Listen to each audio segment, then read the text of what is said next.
Love smarter, not harder. Today's question. If you love your significant other, should you tell them? In my case, as a girl, should I wait for my boyfriend to tell me he loves me before I do?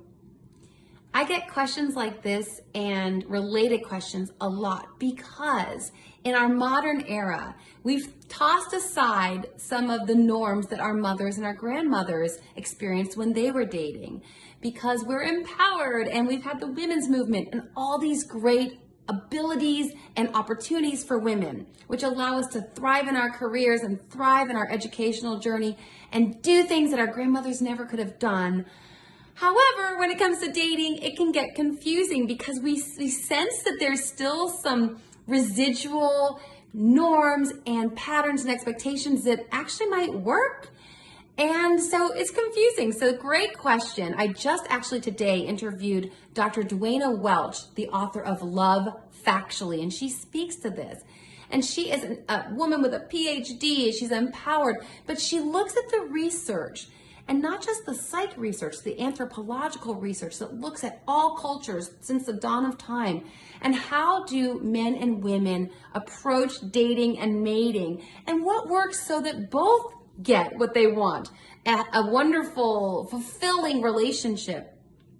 And we see that even though we're in a modern era, men and women thrive when women let the men do the pursuing. And again, I don't want to sound archaic or old school or cliched, but we see that men are wired biologically to pursue. And check out the podcast episode. Dr. Welch gets into it in depth. Or check out her book, Love Factually.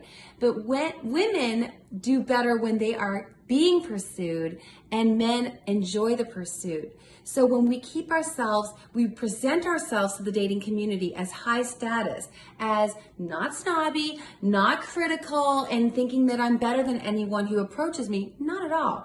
But even in a relationship, I'm high status, that the man knows, wow, she could get other guys. She could, and not playing games, not trying to make him jealous for no reason, but that you are to be valued and that you are to be sought after and pursued. And even when you're dating, you want to maintain that. So it behooves women who want a man to commit to let him do the pursuing. And that translates to letting him be the first to say, I love you. What our grandmothers would have said, let him declare himself.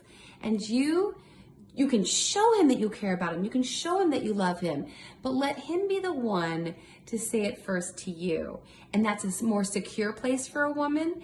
And according to Dr. Welch, it's a place where both parties, both the man and the woman in the relationship, feel better about the relationship, have more enthusiasm about the relationship, and more excitement about the relationship. So maintain that in your relationship that you have right now by letting him be the first one to say, I love you. I hope that helps.